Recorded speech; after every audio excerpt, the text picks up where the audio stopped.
రాజు గారు. హలో అండి. ఈ రోజు గుమగుమలు ఏం వెరైటీ చేస్తున్నారు? అరటి పెసరపప్పు ఇగురు చేస్తున్నారండి. అరటి పెసరపప్పు ఇగురు.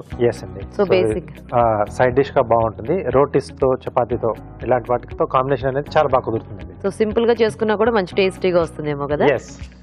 ఓకే, మరి అరటి పెసరపప్పు ఇగురుకు కావాల్సిన పదార్థాలు ఏంటి చూద్దాం. అరటి పెసరపప్పు ఇగురు తయారు చేయడానికి కావాల్సిన పదార్థాలు: నానబెట్టిన పెసరపప్పు 1 కప్పు, అరటికాయలు 2, ఉప్పు తగినంత, కారం తగినంత, పసుపు చిటికెడు, తరిగిన పచ్చిమిరపకాయలు 3, ఎండుమిరపకాయలు 2, వెల్లుల్లి రెబ్బలు 6, పోపు దినుసులు 1 టీ స్పూన్, కరివేపాకు 2 రెమ్మలు, కొత్తిమీర కొద్దిగా, ధనియాల పొడి 1/2 టీ స్పూన్, నూనె 2 టేబుల్ స్పూన్లు, ఇంగువ చిటికెడు. కావాల్సిన పదార్థాలన్నీ చూసారు కదండి.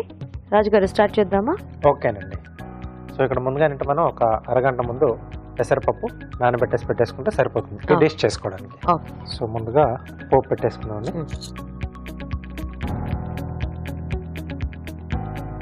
సో చాలా ఫాస్ట్గా అయిపోతుంది, అంటే ఈజీగానే చేసుకోవచ్చు. ఇంట్లో ఉండే ఇంగ్రీడియంట్స్ అన్ని కూడా మనకి బేసిక్ గా అంటే ఇలాంటి వాటికి మనకి ఎక్కువ ఇంగ్రీడియంట్స్ కూడా పట్టవు మామూలుగా. జస్ట్ ఆ పప్పు అది కొంచెం ముందు నానబెట్టేసుకుంటే సో అయిపోతుంది. సో ఇక్కడ నేను ఇంగువ పోపిస్తున్నాను. సో అది వాళ్ళ ఇష్టం, ఇంగువ లేకుండా కూడా చేసుకోవచ్చు. సో ముందుగా ఎండుమిరపకాయలు. సో ఇక్కడ పప్పులు లేకుండా నేను పోపు పెడుతున్నానండి. సో జీలకర్ర ఆవాలు, పోపు దినుసులు.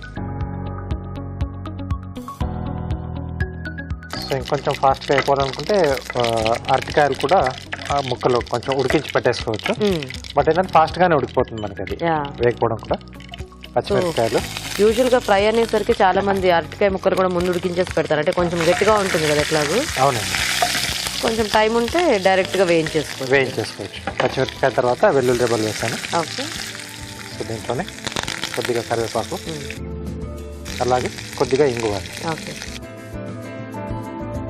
సో మోస్ట్లీ ఏంటంటే పొద్దున్నే స్కూల్కి ఆఫీసులకి వెళ్ళే వాళ్ళు ఫాస్ట్ గా అయిపోతుందని ఉడికించేసి చేసుకుంటూ ఉంటారు. ప్లస్ కమ్మగా ఉంటుంది. కొన్ని రకాల వెజిటబుల్స్ ఏంటంటే కొంచెం మనం చల్లగా ఉన్న టేస్ట్ అలాగే ఉంటుంది, స్టేబుల్ గా ఉంటుంది. సో అలాంటి వాటిలో ఈ అరటికాయ కూడా బాగానే ఉంటుంది. సో దీంట్లో అరటికాయ ముక్కలు, దీంట్లోనే సీజనింగ్ చేస్తున్నాం. సో సరిపడా ఉప్పు, కొద్దిగా కారం, అలాగే కొంచెం పసుపు అండి.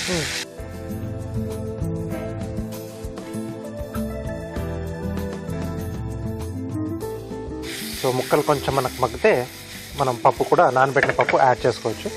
సో మూత పెట్టేస్తే మనకి కొంచెం ఫాస్ట్గా అవుతుంది. సో ఉప్పు అది కూడా యాడ్ చేసాం కదండి. సో దాంట్లో ఉన్న ఏమైనా వాటర్ కూడా తొందరగా బయటకు వచ్చేసి తొందరగా ఫాస్ట్గా వేగుతుంది. సో మూత పెట్టేసేద్దాం. ఓకే, సో మరి ఇక్కడ అరటికాయ ముక్కలు మగ్గుతూ ఉంటాయి, ఈలోగా మనం చిట్కా చూద్దాం.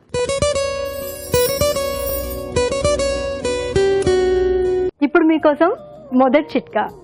కర్పూరం విషయానికి వస్తే చాలా మంది ఏమనుకుంటూ ఉంటారంటే కర్పూరం అలా డబ్బాలో ఉంచాము, దేవుడు కర్పూరం తీసేసుకున్నాడు, కర్పూరం అయిపోయింది అనుకుంటూ ఉంటారు. కర్పూరం చాలా త్వరగా ఎవాపరేట్ అయిపోతుందండి, దేవుడు ఏం తీసుకోడు.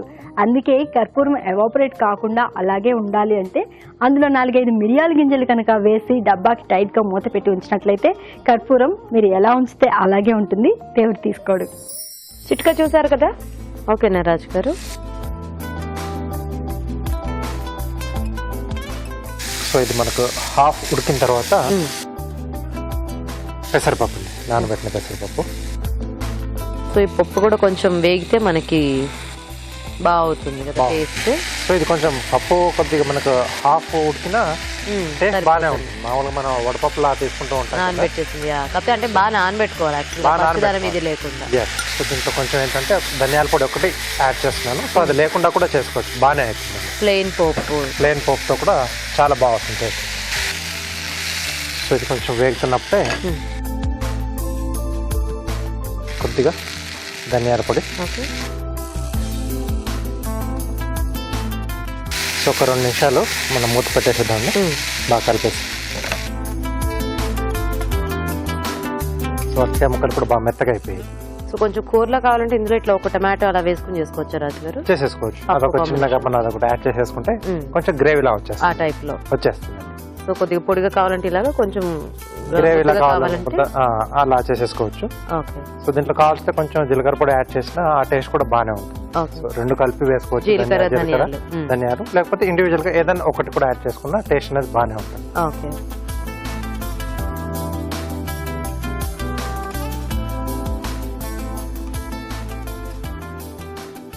సో కొద్దిగా కొత్తిమీర యాడ్ చేస్తాను.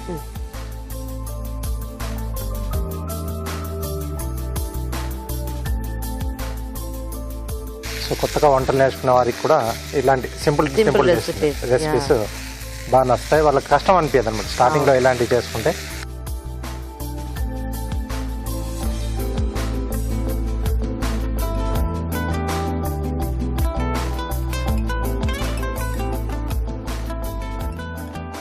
ఓకే. సో పైన కొద్దిగా కొత్తిమీర. ఓకే. ఓకే అండి, అరటి పెసరపప్పు ఇగురు రెడీ. అరటి పెసరపప్పు ఇగురు రెడీ అండి. టేస్ట్ చూసే ముందు తయారీ విధానం ఇంకోసారి చూద్దాం. అరటి పెసరపప్పు ఇగురు తయారు చేసే విధానం: ఒక పాన్ లో నూనె వేసి ఎండుమిరపకాయలు, పోపు దినుసులు, తరిగిన పచ్చిమిరపకాయలు, వెల్లుల్లి రెబ్బలు, కరివేపాకు, ఇంగువ వేసి వేయించాలి. దీనిలో అరటికాయ ముక్కలు, ఉప్పు, కారం, పసుపు వేసి వేగనివ్వాలి. తర్వాత నానబెట్టిన పెసరపప్పు వేసి మరి కాస్త వేగనివ్వాలి. ఆ తర్వాత ధనియాల పొడి వేసి బాగా కలుపుకోవాలి. ఆపై కొత్తిమీరతో గార్నిష్ చేసి సర్వ్ చేసుకుంటే అరటి పెసరపప్పు ఇగురు రెడీ.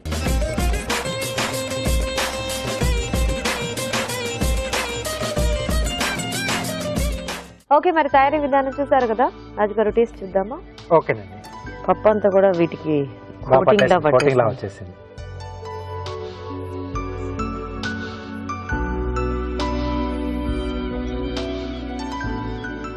బాగుంది. అంటే యూజువల్ గా మనము అరటికాయ ఫ్రై అది చేస్తూ ఉంటాం కదా, కాకపోతే ప్లెయిన్ గా చేసేస్తూ ఉంటాము.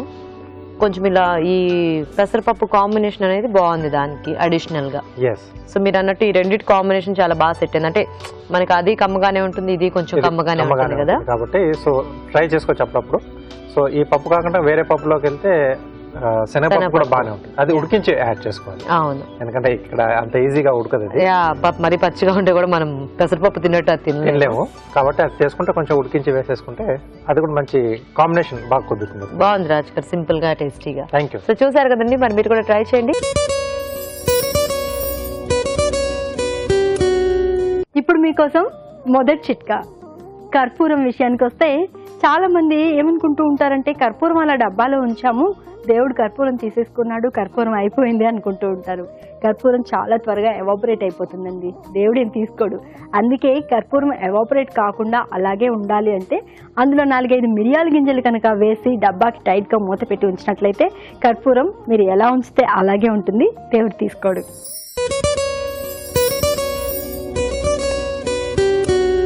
కొద్దిగా నీళ్లలో టీ ఆకులు వేసుకుని బాగా మర్రెక్కాచి దాన్ని వడగట్టుకుని అందులో కొద్దిగా నిమ్మరసం కలుపుకొని ఈ మిశ్రమాన్ని అంతటినీ కూడా జుట్టుకు కుదుళ్ళకి బాగా రాసుకుని ఒక 20 నిమిషాల పాటు అలాగే ఉంచుకుని దాని తర్వాత గోరువెచ్చటి నీళ్ళతో వాష్ చేసుకుంటూ ఉండాలి. ఇలా వారానికి ఒకసారి కనుక చేస్తూ ఉన్నట్లయితే జుట్టు రఫ్నెస్ తగ్గిపోతుంది, అలాగే సిల్కీగా మృదువుగా తయారవుతుంది.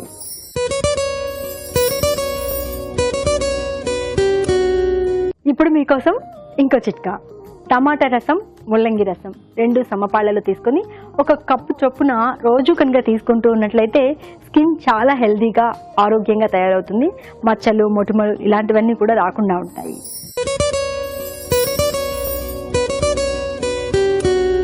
వేసవి కాలం కదండి, రోజుకు 2 సార్లు స్నానం చేసినా కూడా బాగా చెమట పట్టినట్లుగా, జిడ్డుగా, కాస్త అసౌకర్యంగానే అనిపిస్తూ ఉంటుంది.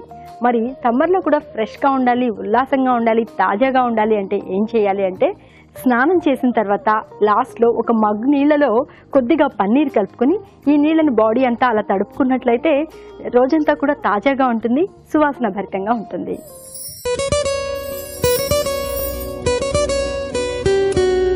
ఇప్పుడు మీకోసం MTR మసాలా వారి చిట్కా. మామూలుగా మనం కూరలకు, ఫ్రైలకి ఆయిల్ వాడుతూ ఉంటాం. మరి ఆయిల్ ప్యాకెట్ ఓపెన్ చేసుకుని కంటైనర్లో పోసేసుకున్న తర్వాత ఈ ప్యాకెట్ అలా పడేయకుండా మన ఇంట్లో ఉన్నటువంటి పప్పు దినుసుల్ని ఆ ప్యాకెట్లో కనుక వేసుకుని స్టోర్ చేసుకున్నట్లయితే చాలా రోజుల వరకు పురుగు పట్టకుండా పప్పులు తాజాగా ఉంటాయి.